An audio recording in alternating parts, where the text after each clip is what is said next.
তুমি তোমার বাবাকে জাতির বাবা বানাইতে পারো, কিন্তু আমি আল্লাহর সিদ্ধান্ত হইল মিল্লাত আবিকুম ইব্রাহিম হুয়া সাম্মাকুমুল মুসলিমিন।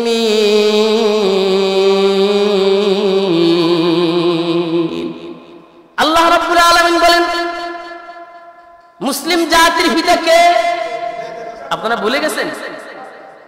ইনশাআল্লাহ দেখবেন কিছুদিনের মধ্যেই যে সমস্ত জায়গায় লেখা ছিল জাতির পিতা বঙ্গবন্ধু শেখ মুজিবুর রহমান, ওই জায়গাটাকে মুছে দিয়ে লেখা হবে জাতির পিতা ইব্রাহিম। শুরু হয়েছে কি হয় নাই? এখন লেখা শুরু হইতেছে না? জায়গায় জায়গায় দেখবেন কোরআনের আইন অনুযায়ী ইনশাআল্লাহ দেশ চলবে।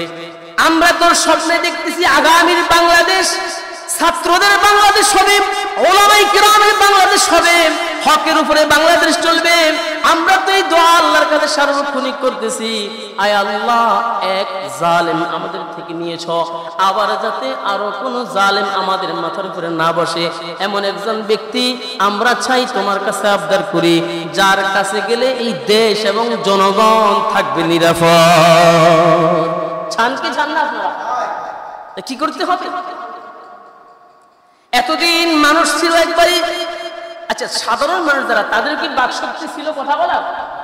দোকান ফাটে রাস্তাঘাটে বন্ধু মহলে বলতে বাকশক্তি ছিল?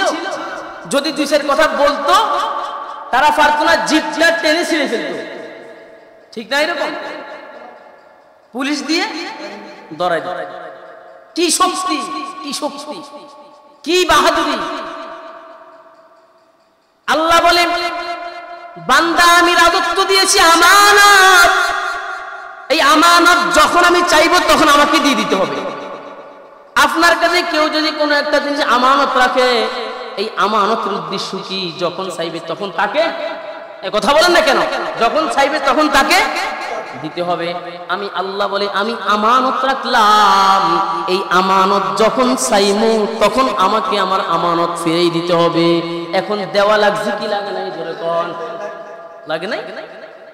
এই জন্য দেখবেন ছোট ছোট বাচ্চারা যখন গুড়ি চালায়, গুড়ি গুড়ি চেনেন না, উপরে পিছনে রশি লাগাইয়া গুড়িকে ছেড়ে দেয়, গুড়ির পিছনে বাতাস লাগে, গুড়ি সামনের দিকে আগাইতে থাকে আগাইতে থাকে, এক পর্যায়ে উঠতে উঠতে গুড়ি আকাশচুম্বী হয়ে যায়, বহুদূর চলে যায়, কিন্তু গুড়ি জানে না গুড়ির নাড়াইল কার হাতে।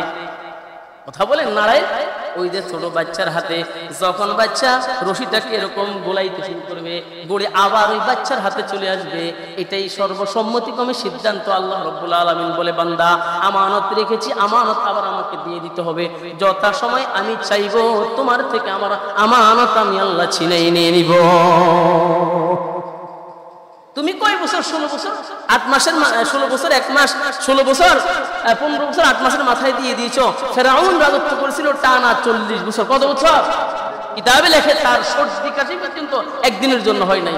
আর এই এমন পরিস্থিতি হয়েছে, এই মিম্বরে বসে হক কথা বলবে, হকের আওয়াজ দিবে, এইরকম বহু ওলামায়ে কেরামের ব্যাপারে সম্ভব ছিল নি বলেন? এই গত কিছুদিন আগেই ছাত্রদের পক্ষ হয়ে কোটা বিরোধী আন্দোলনের কথা বলেছিল এই বাংলার বরেণ্য একজন আলেম, যার বয়ান হাজার হাজার যুবক শুনে, যার বয়ান আমরা পর্যন্ত শুনি। এইরকম একজন বরেণ্য আলেম, যার বয়ানে কোনো হাসি কৌতুক কোনো কথাবার্তা নাই, কোরআন আয়াত এবং হাদিস, কোরআন আয়াত এবং হাদিস